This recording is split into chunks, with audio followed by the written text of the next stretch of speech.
Salamat po sa ating Panginoon. Ngayong umaga po ay ihandog natin si Baby Caspian. Ang tawag po natin, maaaring magtanong kayo bakit handog? Sa banal na kasulatan po kasi, kaya tinatawag na handog sapagkat ang mga bata po katulad ni Baby Caspian ay hindi po binabautismo o binibinyagan, kundi hinihahandog. Sa ibang relihiyon naman po, sa ating mga kaibigan, kapatid na Katoliko, ang tawag ito ay binyag. Pero parehas lang po yun. Kaya meron po tayong dalang baptismal certificate na kapag pinakita sa schools po ito, ay nire-recognize po ito. Yan. So, kaya ko lang po pinapaliwanag, baka maaaring magtaka kayo, bakit handog, bakit hindi binyag. Sa atin po kasi mga Kristiyano, sa Biblia kasi walang tinawag na sinabing binyag, kundi handog. Pero parehas na rin po yun kung ano po inyong pagkaunawa doon.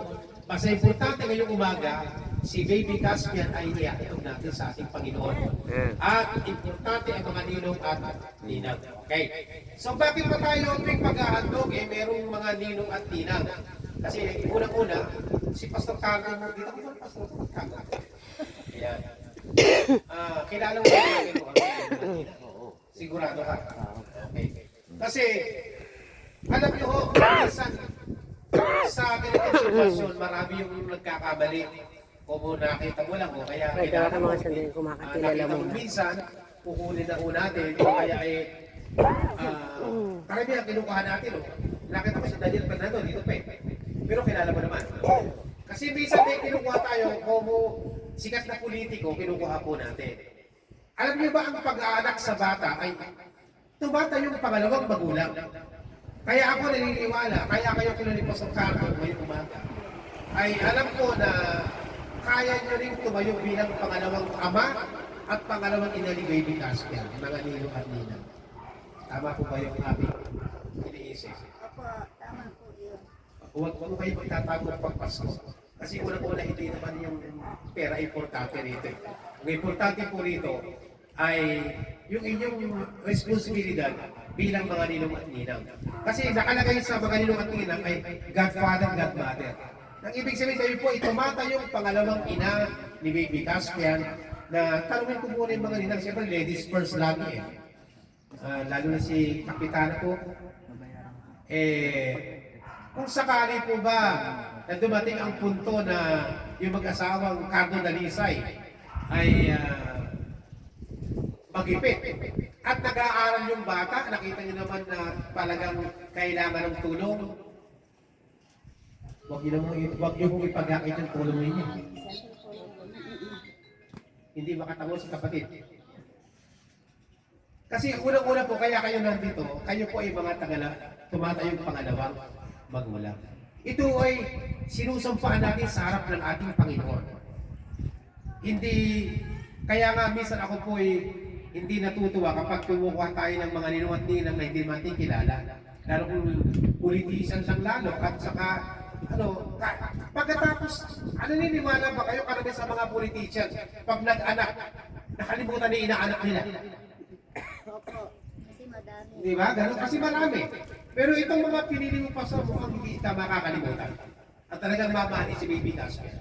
Kasi importante po yun sa mga nag-aanak, kinukuha natin pangalawang ina at ama ng ating anak, ay kilala natin ang puso nila at alam natin na hindi siya pababayaan. Ayan. Ganon din naman yung mga ninong at ninang, mga ninong natin ngayong umaga, ganon din po yung ating katatayuan. Na kung dumating ang punto na si Baby Caspian ay mga inangan at wala pa ibigay ang kanyang mga magulang, at meron po kayong kakayanan, kung yun po ipagkait ang inyong tulong. Maraming pong salamat. Marami nakatingin sa inyong pagtango. Ang ibig sabihin, sumasang-ayon po kayo. Amen po ba? Amen. Ang salitang amen ay pagsang-ayon. Okay, so ibig sabihin, yung gagawin natin ngayong umaga, hindi po ito ordinaryong gawain. Ito po ay isang special na gawain. Sapagkat ang mga bata katulad ni Baby Caspian, ayon sa banal na kasulatan, sa awit 127 verse 3, ito talaga yung dakilang biyaya ng Panginoon sa mag-asawa. Hindi po yung pera. Ulitin ko, hindi yung pera. Kasi ang pera po ay kinikita. Pakasipag ka lang, magpakahirap ka lang sa trabaho, magkakapera ka. Pero ang mga bata po, kahit magpakahirap ka, pag hindi ka pinagkalooban ng Diyos ng anak, hindi ka magkakaanak. Kaya ano bang sinasabi ng Biblia sa Awit 127, verse 3? So ganito ang sabi ng Biblia. Kaloob ng Panginoon itong mga bata. Ang ganitong supling ay tunay na pagpapala. So, Pastor Cardo, ang anak mo pala, sabi ng Biblia, ay tunay na pagpapala. Siya yung yaman mo, hindi yung pinaghihirapan mo. Kasi yung pinaghihirapan natin, madaling kitain yan. Pero yung bata na regalo sa inyo ng Panginoon, ito talaga yung dakilang biyaya sa inyong mag-asawa ng ating Panginoon. Amen. Na ngayong umaga ay inihandog natin kay Lord. Bakit natin inihandog? Para yung bata ay lumaki sa presensya ng ating Panginoon, hindi siya maging sakitin, hindi matigas ang ulo, at pangalawa, yung patnubay ng Panginoon ay isa sa kanya habang siya'y lumalaki. Amen. Naunawaan niyo ba mga anak ng Diyos? So ito yung dahilan kung bakit tayo maghahandog o magbibinyag ng bata ngayong umaga. Kasi ang mga bata po ay mahalaga sa presensya ng ating Panginoon. Sa aklat din po ng unang Samuel, Kapitulo 1, talatang 27 hanggang 28. Meron doon na isang ina na talagang hindi siya 1 Samuel magkaanak. 1:27-28. Si Ana ang pangalan. Nanay ni Propeta Unang Samuel. Samuel. Nananalangin sa Panginoon, madalas Una- sa punta sa Uno templo Samuel, uno. kay sacerdote Eli, 27, humihingi siya ng baka o magkaanak siya. At tinugon siya ng Panginoon. Kaya nung siya tugunin ng Panginoon magkaanak si Ana, dinala niya kaagad doon sa templo at inihandog sa ating Panginoon. Ganito ang sinasabi ng banal na kasulatan. Basahin po natin. Sinabi ni Ana, kung matatandaan ninyo, ako po yung babaeng tumayo sa tabi ninyo noon at manalangin kay Yahweh. Idinalangin ko sa kanya na ako'y pagkalooban ng anak at ito po ang ibinigay sa akin. Kaya naman po inihandog ko siya kay Yahweh upang maglingkod sa kanya habang buhay. So nakita po ninyo yung bata, ang ginawa ngayon ng kanyang nanay na si Ana, dinala sa templo at inihandog o iniharap sa ating Panginoon. Amen. Gayon din ang gagawin natin ngayong umaga kay Baby Caspian. Saksi ang mga ninong at ninang narito sa mga ating mga kasamang mga audience. Ihandog natin si Baby Caspian sa Panginoon para sa pangangalaga ng kamay ng ating Panginoong Jesucristo. May mga ilang talata pa po, kahit si Jesus Christ, ang Panginoong Jesucristo sa isilang, pagkatapos ng siya isilang, dinala po siya sa templo at inihandog din sa Panginoon.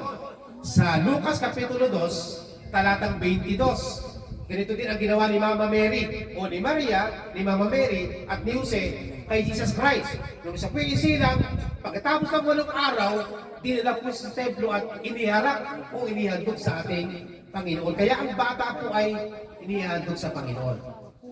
Anong sabi? Nang dumating ang araw ng paglilinis sa kanila, ayon sa kautusan ni Moises, sila'y pumunta sa Jerusalem. Dala nila ang sanggol upang iharap sa Panginoon. Yan, maging si Jesus Christ, dinala sa templo at inihandog o iniharap sa ating Panginoon. Kaya si Baby Caspian, ganun din ang ating gagawin mamaya. Dahil sa mga bata, talagang ang mga batang ganito ay regalo ng Panginoon sa atin. Kung minsan alam niyo ba, maraming mag-asawa nagkakahiwalay, nagkakabalikan dahil sa anak po nila. Naniniwala po kayo sa akin doon. At marami namang mag-asawa nagkakahiwalay kasi walang anak. So ibig sabihin, napakalaking factor sa buhay ng mag-asawa ang anak. Ang mga batang ganito, sabi ng Biblia, ay tunay na pagpapala sa buhay ng mag-asawa. Sila po yung ating yaman, sila po yung ating buhay. Kaya ibinigay sila sa atin ng Panginoon upang magsilbing kagalakan po natin. Habang nagbubuo tayo ng pamilya, sila yung ating pinag-iipunan, sila yung ating pinaghihirapan, dahil sila yung ating yaman sa buhay. Kaya si Pastor Cardo, lahat ng sipag ginagawa niya dahil sa bata. Para dumating yung pagkakataon, yung hirap na inaabot niya, hindi naman masyado umabot sa kahirapan yung kanyang anak. Dahil napakahalaga ng bata, ng baby, sa harap ng Panginoon, ang mga ganitong bata, ang sabi ng Biblia ay mga tunay na pagpapala ng ating Panginoon. At maginong pa ni Jesus Christ, alam niyo maraming mga nanay ang lumapit sa Panginoon, nagdala ng kanilang mga bata, nagdala ng maraming anak. Pero nagalit ang mga alagad kasi siyempre yung mga bata, di kasi maliligot yan eh, maingay. Ngayon, ang ginawa ng mga alagad, sinaway yung mga bata doon sa Mark chapter 10, verse 13 to 16. Marcos 10, talatang 13 hanggang 16. So lumapit sila sa Panginoon pero itinaboy ng mga alagad sapagkat magugulo. Pero nung makita ng Panginoon, nagalit si Lord sa mga alagad. Sabi ng Panginoon, huwag nung sawayin yung mga bata. Hayain silang lumapit sa akin. Sabi ng Panginoon. O ganito ang sabi ng Biblia, basahin natin. May nagdala ng mga bata kay Jesus upang hilingin ipatong niya sa mga ito ang kanyang kamay. Ngunit pinagwikaan sila ng mga alagad. Nagalit si Jesus nang makita ito at sinabi sa kanila, pabayaan ninyong lumapit sa akin ang mga bata.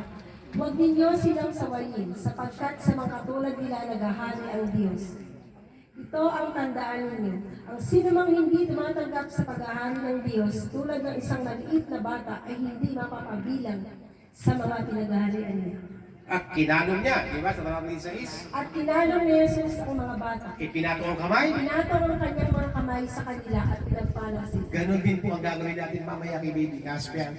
Yung mga ninong at ninang, habang nakapatong po yung ating kamay, itatalaga po natin sa ating Panginoon. Para si Baby Caspian ay lumaki na maging pagpapala at kagalakan ng kanyang mga magulang. Higit sa lahat, lumaki na may takot sa kalooban ng ating Panginoong Jesucristo. Amen po ba? Amen. Gutom na po ba kayong lahat? Tatapusin ko na po kasi alam ko namang importante sa labang ito ay yung kainan. Dahil alam ko yung ating mga sikmura, alam nyo, kagabi pa po ako hindi kumakain. Sa totoo lang po, dapat ika-cancel ko po ito. Kasi talagang ilang araw na po akong talagang hindi maganda pakiramdam ko. Kaya lang, hindi ko talaga matanggihan itong taong ito. Kagabi nga, hindi ako naghapunan talaga kagabi. Dahil masama po yung aking pakiramdam. At hanggang kayo ng umaga, nagtuturo po ako, nagpipreach ako, iba yung aking pakiramdam. Pagkatapos kong mag-preach, maalala ko, meron pa nga pala dito. Kaya kahit natalata po ako, natapos po ako ng alas 10, magturo, kumigop lang po ako ng kalahating baso ng kape. Dumiretso po ako rito. At okay naman po yung aking natatanda. Hindi naman po ako nagsisisi dahil yung mga ninong pa lang na magandang salubong sa amin, masaya na po aking kalooban. Kaya gusto ko na po sana tapusin. Talaga po baka lang may sikura ako mga anak ng Diyos. Mahirap pagsabi lang hindi totoo. Ako sabi nga ni Pastor Francis kanina, alam mo Bishop, nagpunta kami rito. Hindi kami kinumbida. Kasi, ang katuwiran na yung ng iba, kaya hindi sila punta, hindi sila kinumbida. Kaya kami nagpunta na para hindi kami kumbida. Magandang katuwiran niya, Pastor. Kakampi mo ako dyan sa ganyang laban. At maraming salamat po. At pwede ko ba tayong lahat ay tumayo at kasama si Pastor Cardo sa harap.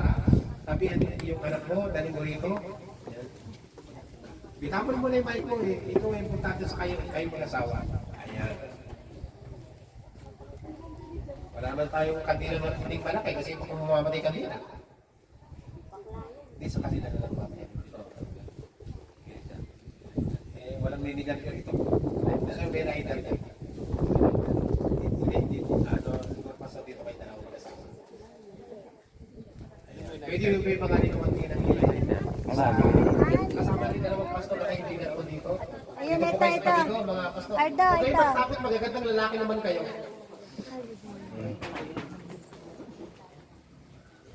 Basta dito kayo parehas. Para hindi ako lang mag-issue, kasama kayo. Yung mga OJs natin, especially mga ninang po natin, pastor, tapos dito ka sa katoliko. Mamaya na po itong ano. Lahat ng kamay po natin, pwede may ipatong natin kay Baby Caspian. Okay? Panginoon, gabi po ay narito ngayong umaga sa napakahalagang kwasyon ito na kung saan si Baby Caspian ay nihandog po namin sa iyong mapagpalang kamay. Dahil alam namin, Panginoong Jesus, na walang pinakasafe na lugar kundi sa mga kamay po ninyo. Yes, Kasama po ang mga ninong at ninang na narito na nakikisa at ang mga pastor na kasama ko, ang kanyang mga magulang, ang mga audience narito, Lord. Nagkakaisa po kami sa pangalan ng aming Panginoong Jesus.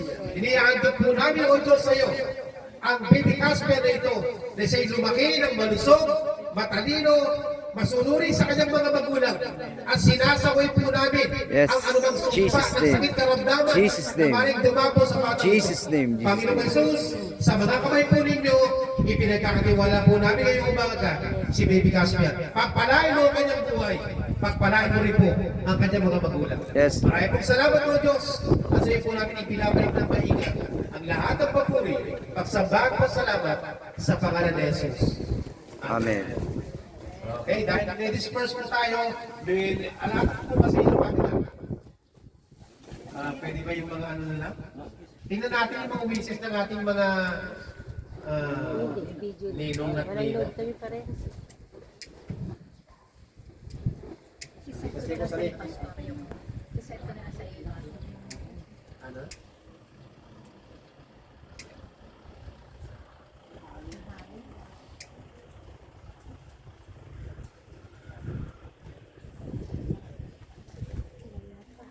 Ayaw.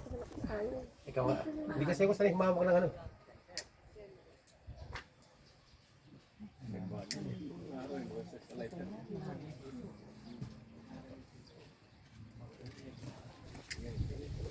Mahangin. Yataon tayo sa Bagyo. Hindi, pag nagsindi ng tuloy-tuloy yan eh. Sir, ano na siya?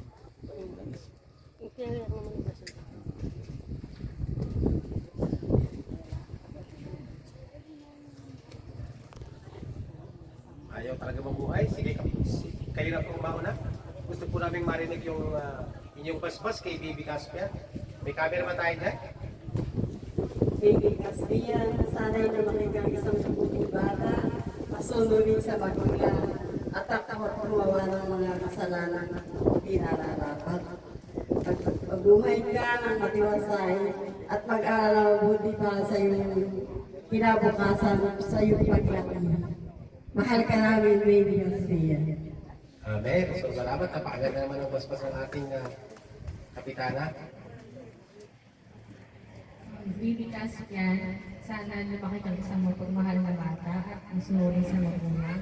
Galang mo ang mga taong nakapaligid sa iyo at pati ang Diyos naway lumaki kang isang batang isang taong may tawa sa Diyos.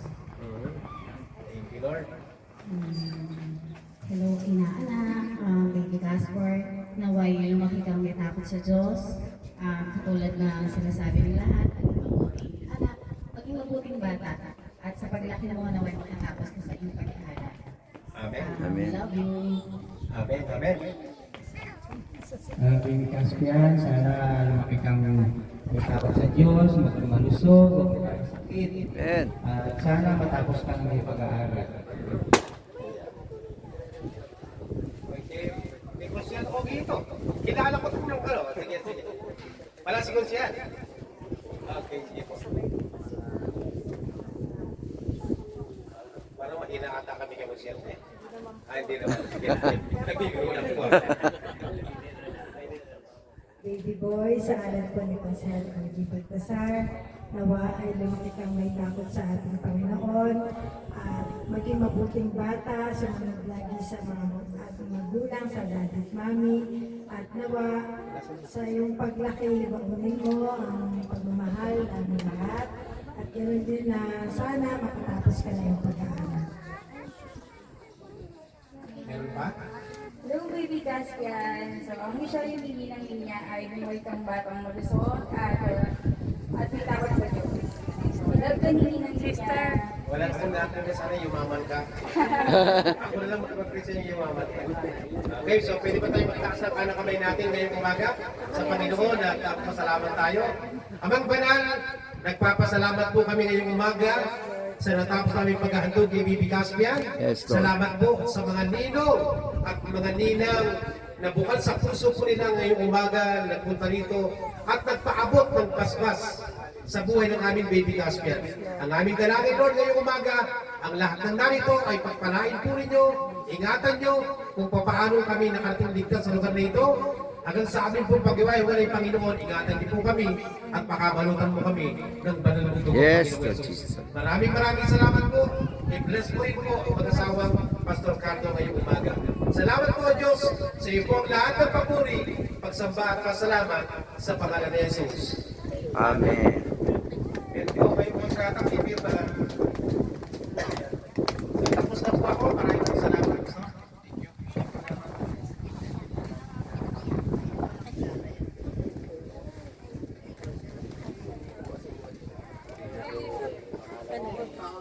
Sa ibabaw lang po ng pangalan. Pag wala po pangalan niyo dyan, gumawa po kayo sarili yung pangalan. Nagpapasalamat po ako sa mga ninong ina. Pinaka-the best po, kaya po kayo pinili ko na maging kumpare at kumare. Kasi may malaking puwang kayo sa aking puso. Hindi po ako kumukuha. Kaya nga sabi ng ating bishop, nakakilala na. Importante po dyan, meron po kayong puwang sa aking puso. Kung kaya pinagkakatiwala ko sa inyo, ang aking anak na si Lord Caspian. Maraming salamat po.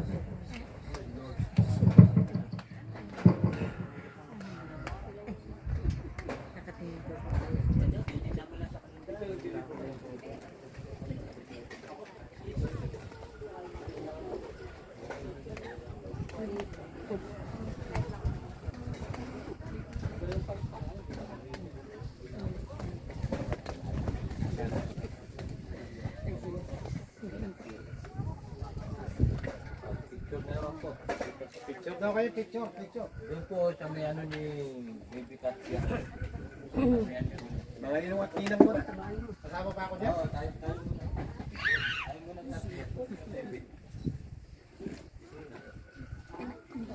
Sarang, okay na po. Ako, isa po.